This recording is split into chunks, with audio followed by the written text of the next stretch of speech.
আজকে বাজারে গেছিলাম লেবু কিনতে, যাই দেখি অবাক করা কাণ্ড। একটা লোক সামনে কিছু লেবু লিয়ে বসে রয়েছে, তার পাশে 4-5 জন বডিগার্ড অস্ত্র সহ দাঁড়ায় রয়েছে। অবাক হয়ে গেলাম, জিজ্ঞেস করলাম, ভাই লেবু কত পিস? দোকানদার বলতেছে, কত ক্যারেটের নিবেন? এখানে বিভিন্ন ক্যারেটের লেবু আছে,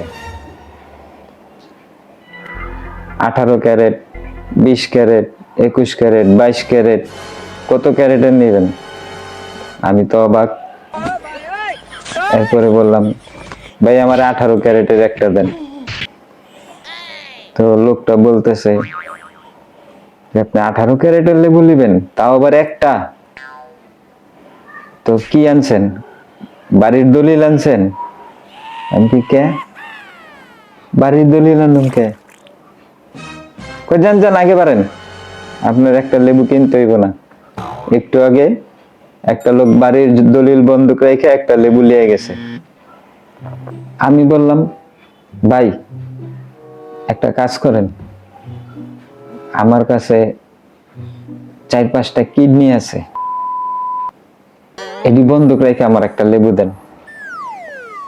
কয়, ভাই আপনি কি বাংলাদেশি? আমি কি, হ্যাঁ ভাই। না না, এই কিডনি চলে না, এর দাম কম,